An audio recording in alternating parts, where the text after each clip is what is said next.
Bonjour à tous et bienvenue dans cette nouvelle vidéo. Mon nom est Brice et aujourd'hui on va continuer à parler de produits Ikea à ne pas acheter.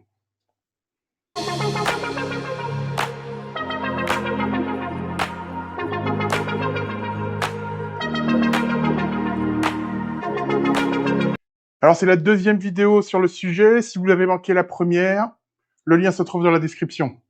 Avant de démarrer, comme à l'accoutumée, si vous aimez ce genre de contenu, si vous voulez m'aider à développer cette chaîne, merci de liker, de commenter, de vous abonner et de partager. C'est vraiment très important pour moi. Ça m'aide à me référencer auprès des algorithmes de YouTube. Mille merci d'avance. Plusieurs catégories de chaises dont je vais vous parler aujourd'hui. On va commencer par les chaises à piétement métallique. Alors, il y a deux catégories de chaises à piétement métallique. Vous avez les 4 pieds classiques et puis vous avez les pieds en arc. Et c'est ces modèles-là dont je voudrais vous parler, car en fait, à la base de ces pieds, vous avez un patin en plastique qui va protéger l'arceau. Et ce patin en plastique, eh bien, il va finir par s'user, voire même se casser. Et le problème, c'est que ce sont des pièces qui ne sont pas vendues par Ikea. Donc, vous ne pouvez pas remplacer ces patins-là. Et une fois que c'est cassé, une fois que c'est usé, il y a en plus une vis en dessous. La chaise va être bancale, la vis va frotter votre sol. Autant dire que votre chaise est inutilisable. Ça va arriver sur le long terme, évidemment, ça va pas se produire tout de suite. Sachez qu'il n'y a aucune solution de remplacement pour ces patins de protection qui sont indispensables à l'équilibre de la chaise et à la protection de votre sol. Concernant les chaises à pied droit, là, c'est plus un risque éventuel qu'un défaut de conception. Toutes ces chaises, comme l'ensemble des chaises Ikea d'ailleurs, sont testées pour un poids maximum de 110 kg. Le risque de ces chaises n'est pas tant sur la résistance au poids, parce que lorsqu'on est assis dessus, même si elles sont testées pour 110 kg, même s'il y a un poids qui est supérieur, le problème peut venir lorsqu'on bouge la chaise, parce que généralement, on la traîne sur le sol, on la soulève pas. Et là, avec le frottement et le poids, on peut créer une force qui peut éventuellement finir par user et faire plier l'un des pieds. Le risque peut être également plus grand si vous avez un carrelage au sol et que le pied qui est assez fin se bloque dans l'angle des carreaux du carrelage. Alors, ces chaises-là sont très souvent proposées avec une coque en polyester, une coque plastique. C'est un design qui est hérité des années 80, qui était très populaire et qui l'est encore aujourd'hui. Le problème de ces coques, c'est qu'on ne peut pas placer de coussins de chaise à l'intérieur. Et avec l'usure du temps, les frottements des vêtements dessus, on peut avoir des rayures qui vont finir par apparaître et ces rayures-là ne sont pas récupérables. Donc sur le long terme, ce n'est pas forcément une bonne chose.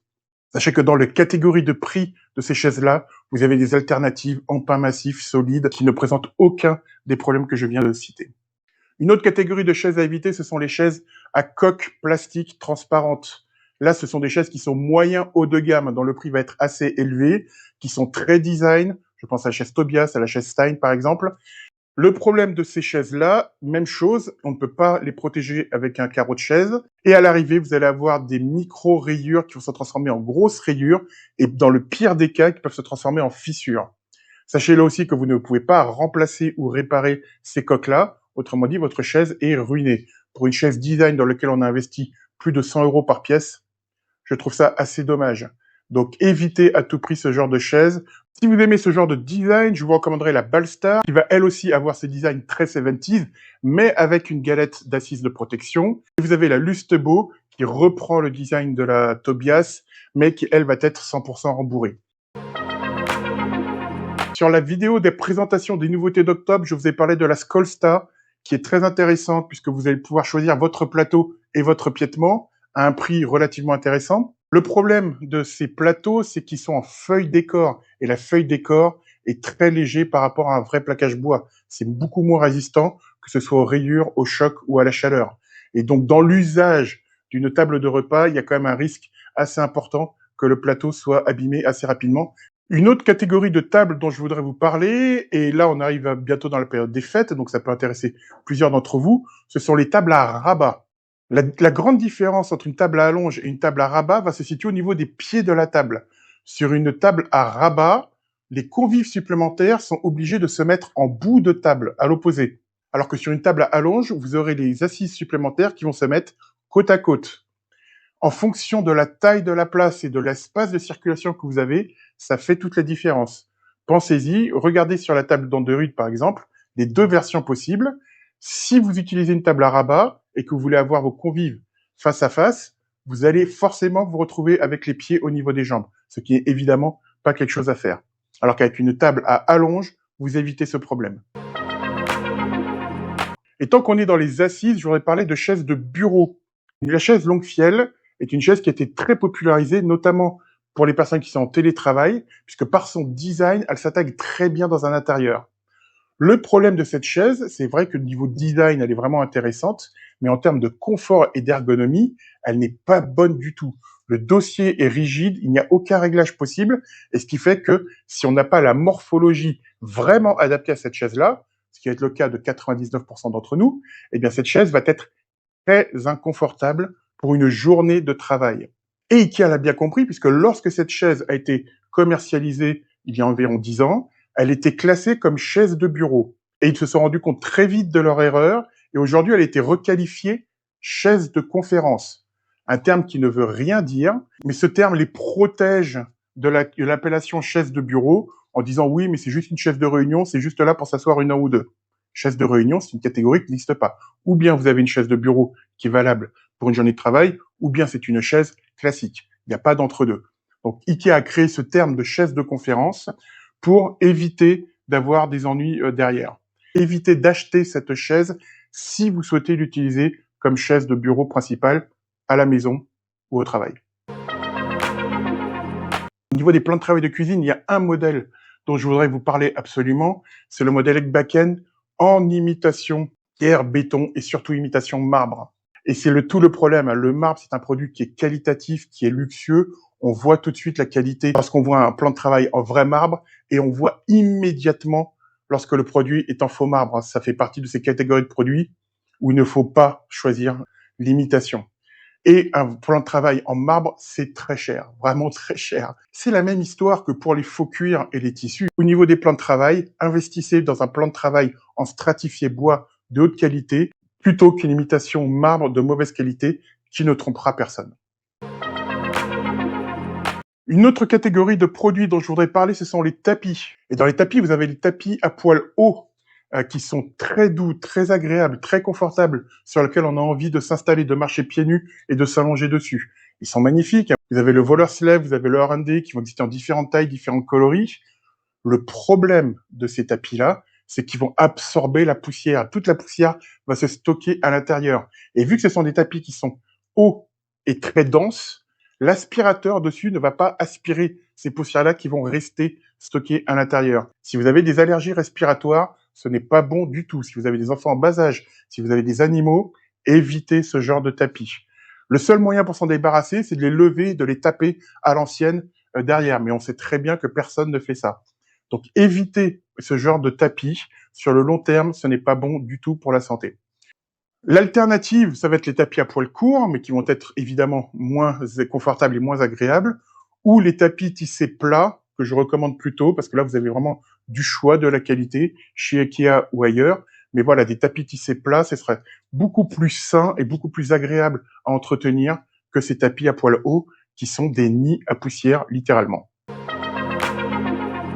Une autre catégorie de produits que je vous recommanderais d'éviter, ça va être la même histoire que pour les plans de travail, les fausses plantes. Alors, on voit le côté pratique du fait d'avoir de la verdure et zéro entretien dessus. Pour les gens qui n'ont pas du tout la main verte, on peut très bien imaginer ça.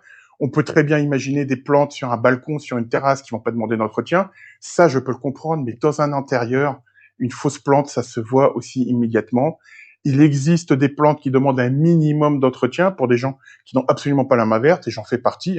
J'ai des ficus qui vivent très bien leur vie tout seuls, avec juste un peu d'eau et beaucoup de lumière. Si vous avez cette opportunité d'acheter des vraies plantes, faites-le. Surtout qu'il y a du choix chez Ikea, pas très cher. Et encore une fois, il y a des plantes qui demandent très peu d'entretien et qui sont quand même plus intéressantes que des fausses plantes. Chez Ikea, vous pouvez acheter tous les cadres que vous voulez en termes de taille, de couleur, de finition, de dimension. C'est parfait, c'est vraiment le meilleur rapport qualité-prix. Vous les trouverez chez Ikea. Par contre, au niveau des posters, vous trouverez ce qu'il y a de pire. Ce sont des posters qui sont génériques, ce sont des images qui sont libres de droit, qu'on a vues et revues, qui ne sont pas forcément de belle qualité, qui ne sont pas forcément de design, qui n'ont surtout aucune personnalité et que vous allez voir dans n'importe quel Airbnb. C'est une image générique qui ne représente pas grand-chose. Il y a un site que j'aime beaucoup, que je vous recommande, absolument pas sponsorisé, allez-y, il s'appelle Unsplash, sur lequel vous avez des photographes qui mettent à disposition leurs photos, leur propre travail, gratuitement. C'est une façon pour eux de mettre en avant leur travail et de se faire connaître, et vous pouvez donc télécharger ces photos-là, et pareil, les faire imprimer, et vous avez des choix, des photos qui sont de très très belle qualité. Vous avez un moteur de recherche qui est très simple d'utilisation pour pouvoir choisir vos thèmes.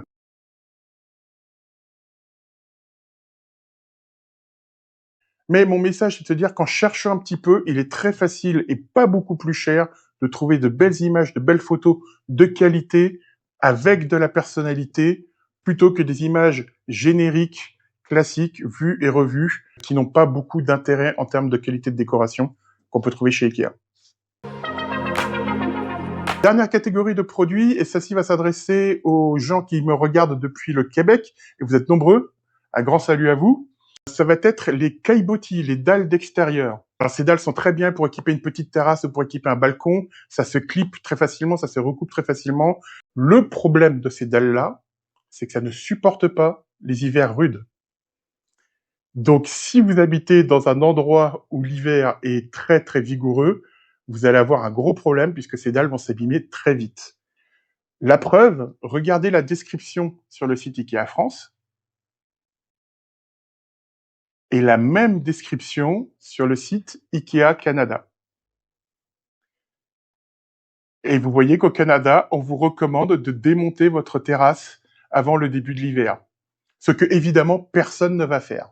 Si vous habitez dans un endroit où l'hiver est vraiment très très froid, évitez d'acheter ces produits-là et investissez dans des dalles de terrasse qui sont vraiment prévues pour subir un hiver vigoureux.